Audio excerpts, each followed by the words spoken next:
ಎಷ್ಟೋ ರುಚಿಕರವಾದ ಹಾಗೂ ಆರೋಗ್ಯಕರವಾದ ಇಡ್ಲಿ ಪುಡಿ. ಇದನ್ನು ಇಡ್ಲಿ ಮೆಳಗೈ ಪುಡಿ ಹಾಗೂ ಗನ್ ಪೌಡರ್ ಹೇಳಿಯೂ ಕೆಲವು ಕಡೆ ಕರೆಯುತ್ತಾರೆ. ಇದನ್ನು ತುಂಬಾನೇ ಸರಳವಾದ ವಿಧಾನದಲ್ಲಿ ಹೇಗೆ ಮಾಡುವುದು ಹೇಳಿ ತೋರಿಸಿಕೊಟ್ಟಿದ್ದೇನೆ. ಇದರ ಫುಲ್ ಡೀಟೇಲ್ಡ್ ವಿಡಿಯೋ ಇದೇ ಶಾರ್ಟ್ಸ್ನ ಕೆಳಗಡೆ ಆರೋ ಮಾರ್ಕ್ ಪ್ರೆಸ್ ಮಾಡಿದ್ರೆಯೇ ನಿಮಗೆ ನೋಡಲು ಸಿಗುತ್ತದೆ. ಈ ಪುಡಿಯನ್ನು ಹೆಚ್ಚಾಗಿ ದಕ್ಷಿಣ ಭಾರತದಲ್ಲಿ ಬಳಕೆ ಮಾಡುತ್ತಾರೆ.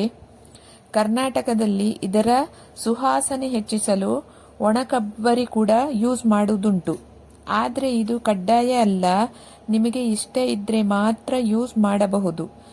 ನಾವು ಇದನ್ನು ಇಲ್ಲಿ ಯೂಸ್ ಮಾಡುವಾಗ ಪುಡಿಯನ್ನು ಕೆಲವರು ಎಣ್ಣೆಯನ್ನು ಹಾಕಿ ಯೂಸ್ ಮಾಡ್ತಾರೆ. ಇನ್ನು ಕೆಲವರಿಗೆ ತೆಂಗಿನೆಣ್ಣೆಯ ಟೇಸ್ಟ್ ಇಷ್ಟವಾಗದೆ ತುಪ್ಪದಲ್ಲಿ ಸಹ ಇದು ಡಿಪ್ ಮಾಡಿ ಯೂಸ್ ಮಾಡುವುದು ಇದೆ.